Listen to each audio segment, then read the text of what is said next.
Hey, how you doing? This is Vito, and today I have a little bit of a different video for you guys. This is going to be a weapon suggestion video that I think should be in Hunt Showdown. It is a weapon that is time period appropriate. It's a weapon that is a medium ammo rifle, and we need more medium ammo rifles in the game. And it's a rifle that is a piece of history. It's a rifle that at the time was very much an innovative rifle of its time. It was the first mass-produced military repeating rifle in the world, and that is the Spencer Carbine rifle. It was created by Christopher M. Spencer around 1859, 1860, and it was a repeating breech-loading rifle. Now, it's not like the Martini Ironside, where it's like a box that's attached to the rifle. It's like a makeshift repeating rifle. This was designed to be a breech-loading repeating rifle. And even though it's not in the technical term a breech-loading rifle, Christopher Spencer took a lot of design choices from breech-loading rifles, like the Sharps. And you'll see here that there is, like you can tell that he took a lot of inspiration from the Sharps, right? The Sharps, which would be the Sparks in this game, right? Has a humongous hammer on the right side of the gun that you cock it back, you shoot, and then you pull the lever down to expend the spent cartridge, and then you throw another round in there. That would be like the Sharps. However, with the Spencer, there is actually a tube in the stock of the gun that leads to the butt of the gun, and has a cover on it. Well, once you the tube held 7 rounds. Once you expended all 7 rounds in the tube, you could take off the cover, throw in 7 more rounds, put the cover back on, and then you're back into the fight. This was the answer to the slow and monotonous reload of the musket in the Springfield musket, or just the musket, right? And this caught the attention of the cavalry boys of the Union Army. They loved this gun. They loved it a lot. They went out of their own way even to buy this gun just for them during the war, Civil War. And they liked it because it was a small rifle that you could ride on horseback with, and you could shoot efficiently, and you could reload efficiently with. You can't really reload a musket efficiently on a horse. It's just impossible. That's why a lot of these cavalry guys took swords, or they took small firearms, pistols, and stuff like that. This basically enabled them to have rifle power on top of a horse, and they loved it. They ate it up. What makes this rifle interesting, in my opinion, is that it held a very, very big bullet in it as well. It held 56.56. 56.56 is no longer being made now. If you want to get yourself a Spencer rifle, because they do make clones of this weapon now, it's going to be in 56.50, or now it's probably going to be around in 45 long Colt.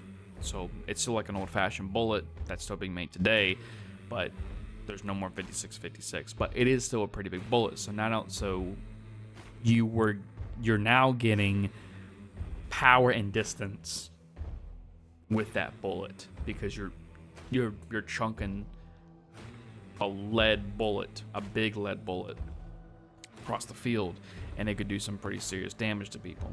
The Spencer Carbine as well would carry tubes, or have tubes, that would hold 7 rounds, and whenever you took, like let's say if you spent all 7 rounds, you need a quick reload. Think of it like the Winfield Swift. Whenever you reload the Winfield Swift, it's sort of the same thing, except it's on the butt of the stock, right? So you would throw the tube down, put all 7 rounds in there, take the tube out, put the cover back on, and you're ready to get back into the fight again. What made this a very influential weapon at its time was the audience that Spencer was able to reach. And that audience was Abraham Lincoln. Abraham Lincoln asked Christopher Spencer to go to the White House lawn so they can do some target practice. And he fell in love with this gun. He thought that he saw the power and the innovation in this weapon to the point where he said, you know what, I want there to be 200,000 or 300,000 of these weapons to be made for the military, for the Civil War. The Spencer got huge traction as becoming the first mass-produced repeating rifle in the world. And what you got was a heavy-hitting round, decent rate of fire. It was also cheap. It didn't really cost much. But it was a durable build to the weapon and had a really fast reload. It was a competitive rifle to the even more modern firearms like the Henry and the Winchester. With that competitiveness still there, I think that this gun should be in Hunt Showdown. I think that it's perfect for the setting. Like I said, it's very much a time appropriate rifle, and it would have similar stats of the Vertelli, except for a few things. Okay, the first thing is that it would have more damage to it. If not more damage to it, then it would have a longer headshot range to it, right? So I'm thinking maybe 250, 275 headshot meter range, or it would do 135 damage instead of doing 130. I think that'd be fine. It would have a slower rate of fire than the Vertelli, because the Vertelli you shoot and you just, like it's a bolt action. You just cock the bolt back, and then you're ready to get back into the fight, right? However, with the Spencer's different. It has a lot of moving parts to it, right? So you have to half cock the hammer back, pull the lever down to expend the spent cartridge, pull the lever back up to put a new one in, and then full cock it to shoot it. That's how you shoot one, right? Now, Crytek could probably do something a little bit different. They can probably just do a full cock and then the lever action. So cock, 1, 2, and then shoot. And then cock, 1, 2, and then shoot. This would still be slower than the Vertelli. So this would be a slow firing, do more damage, but it would have a much faster reload to it. So as you can see, the Vertelli, if the gun is completely empty and if you start reloading it, 12 seconds, 12.1 seconds.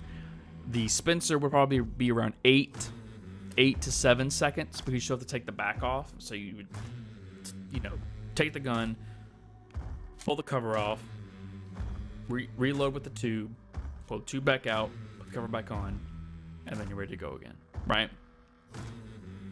That's what I would do, in my opinion. I think that is, or what the Spencer would fulfill the niche of, would be a slow rate of fire, fast reload, high damage, medium ammo rifle. And plus, it's a piece of history. I think that, and it would be cool to actually fire it in the game and stuff like that. I think that it would catch the eye of a lot of players and stuff like that. They'd be like, oh, this is kind of cool. There would be 2 variants of this rifle. There'd be the Carbine version of it, which would be the base version of it. And then there would be the rifle version of it, which would be a long barrel version with a bayonet on the end. I think that would be suffice. I don't think there's really any more variants for the Spencer other than those 2. Just the Carbine version and the Spencer rifle bayonet version of it. As far as special ammo goes, you could do, for sure you could do FMJ. You could do, which would be interesting because it is a slower rate of fire. You could do a repeating rifle with bleed ammo. I think bleed ammo would be very, very interesting on this rifle. It might be a little bit too overpowered, but I think it'd be kind of cool. And then you could do high velocity on it. And fire ammo, of course. Incendiary ammo. Every gun has incendiary ammo in this game almost. So you can throw incendiary ammo in there. And I think it'd be fine. So it would be high velocity, incendiary, FMJ, and bleed ammo. I think that would be fine for special ammo for the Spencer Carbine. So you guys let me know what you think down below. Leave a like, leave a comment on what you think, and subscribe to the channel. I'm trying to reach 1,000 subs by the end of this year. Hopefully we can get there. We're a fourth of the way there, or like a little bit over a fourth of the way there. So let's try to make that 3/4 up so that we can get 1,000 subs. And thank you so much for the support so far. The views have been coming in strong, and I'm very happy about that. Thank you guys so much for the support. And you guys let me know what you think about the Spencer rifle. Let me know what other guns to look into, because I will probably make more videos like this as well in the future. So thank you guys so much for watching, and I'll see you guys later. Bye-bye.